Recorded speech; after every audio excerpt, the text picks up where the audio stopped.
Halloween 5, The Revenge of Michael Myers stars Donald Pleasance, Danielle Harris, and Don Shanks as Michael Myers.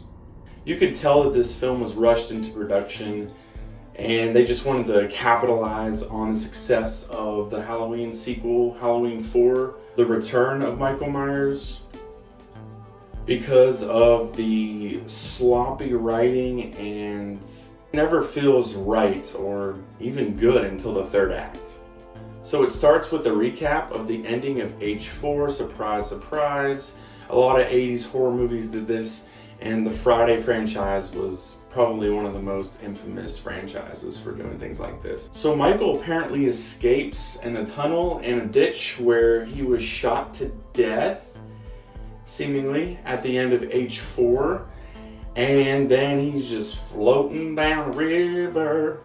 Then some old dude finds him and helps him. So just when you think Michael is gonna kill this old dude, he passes out. So it's 1 year later where Michael is nursed back to health by this random old dude, and he just kills him out of nowhere for no reason, and he decides to come back to Haddonfield to get after Jamie. And then we kind of get to the part of the movie very quickly where I kind of just check out, if I'm to be completely honest, and it's right where Jamie's just wigging out in this hospital, and she's a mute. She can't talk for some reason. And I tried so hard to understand why they made Jamie a mute. And it's just one of the most frustrating parts about this whole movie, of many frustrating parts.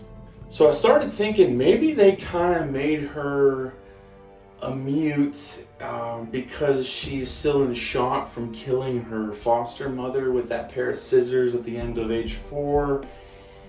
But then, I started thinking, well, most patients that are in shock aren't even willing to try to speak at all. It's not that their vocal cords aren't working. It's the simple fact that they have no reason or need to even have a conversation. They usually just kind of stare off in the distance. This is much different than that. And if this isn't silly enough, then she starts to become psychic and have this sort of ESP connection and kind of gets these insights and visions of what's going on with Michael when he's not even nearby. He's far away, and she seems to know everything that's going on with him. It's really weird. And obviously they have more than just an uncle-niece connection. Some of that was alluded to in H4, but they just took way too much liberty with this sequel in that regard. And Loomis is crazy AF in this. Way different than H4 and H6.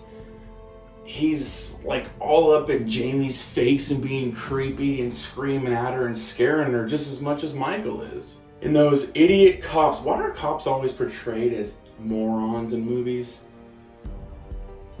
Might be something there. Yeah, it's so frustrating when they finally find the family dog. Max comes back, and these goofy cops come up, and there's these clown circus-like sound effects, and the lines are okay for the most part, but the sound effects are just so unnecessary and don't even fit the mood of the story at all. And Mikey, the bad boy of the group, just not interesting or intimidating at all in the least. Horrible character. He's more or less just a wannabe greaser putz. And I guess this is the part where I have to talk about Tina.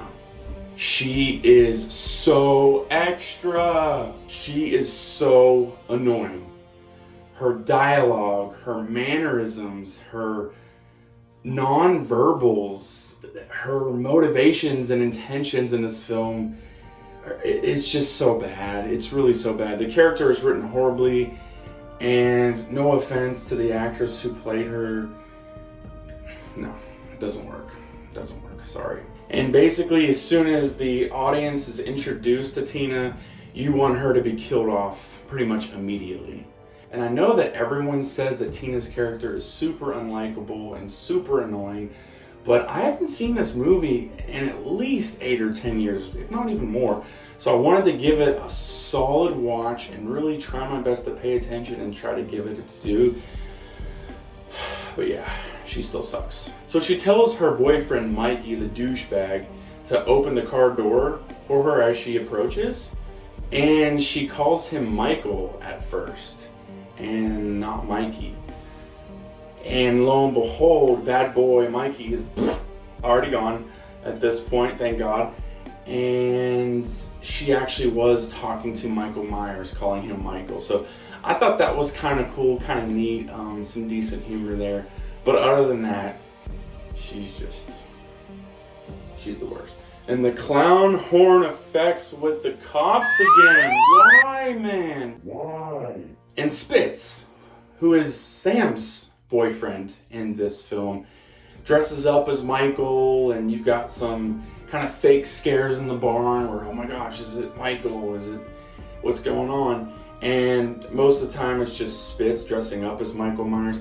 I guess he needed some kind of Halloween costume for that party they all went to, but we already got a lot of the fake scares from H4 from a couple idiot kids in the neighborhood dressing up as Michael, so it was kind of overdone. The kills in the barn were actually pretty cool and fairly effective, and when the kitty licks up the blood, that's pretty disturbing. Okay, so I have a message for Tina and Jamie, and for 90% of all the heroines or heroes in these horror movies, and Final Girls and all that.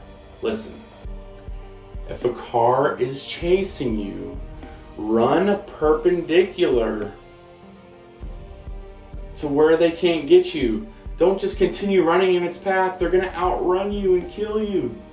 Are you that stupid? But then again, it just goes back to the script. Poor writing and just lazy screenplay. And spoiler alert, 5, 4, 3, 2, 1, this movie's old, so sorry. When Tina finally does die, thank God, Jamie is like running through the woods and crying out for her, Tina, Tina, and her lips don't even move. That's another thing with this film is in many spots, the sound is bad. The audio dubbing in post-production is pretty terrible, especially for Tina outside of her bad acting and everything. Her voice dubbing and her audio post-production is pretty abysmal. Alright, so at this point, Tina is dead, and Mikey is gone, and so is Spitz, and you know what? We are back with Michael versus Jamie, and this is where things finally start to get good. The third act is by far the greatest part of this film. If it wasn't for the third act, this whole entire movie would be a dumpster fire. Most people think it still sucks. It's one of the worst horror movies ever made. One of the worst Halloween sequels. It probably still is. But this third act is definitely probably in the top 3 or 5 of the entire franchise. And so Jamie is running away from Michael, and she decides to enter into this laundry chute, and Michael's trying to stab at her and reach her and grab at her. And then she lets go and just falls to the bottom in the basement with a big bang. So Michael walks all the way down to the basement, and he is going for her. Now, this is the part of the film that works the most for me.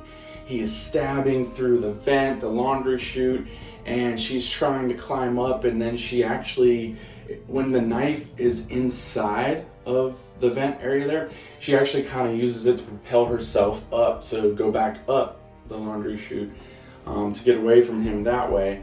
It's really cool and really effective and pretty damn entertaining, I must say.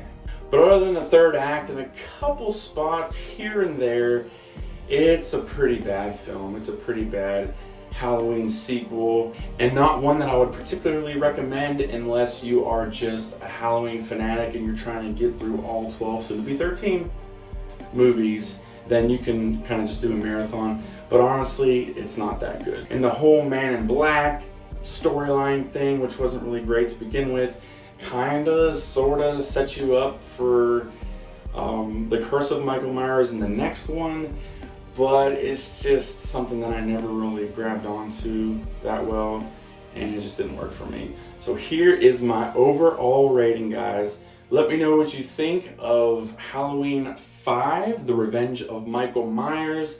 Let me know if you think it sucks too. Let me know if you think, hey man, don't be so hard on it. Maybe it's actually, give it a chance. It's better than you're putting it out to be. So I'm gonna try to knock out these Halloween reviews. I probably won't get to all of them. I've been really busy with work and things with the Air Force and all that. So I'm trying to play catch up. But if I have to make some more reviews after Halloween, that's totally cool too. And by the way, I wanted to mention I have some new additions. I've got Stephen King here, number 43, for the Funkos there. Same with this. I've got 624, Alfred Hitchcock. So I wanted to kind of have some OG horror movie guys in this setup here. So I hope you guys enjoyed. All right, guys. Well, that's going to do it for me. Thank you so much for checking out my review. It means the world.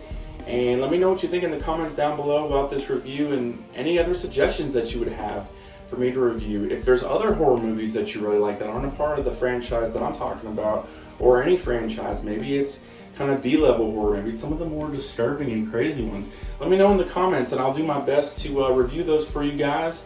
I'm here for you and I appreciate you being here for me.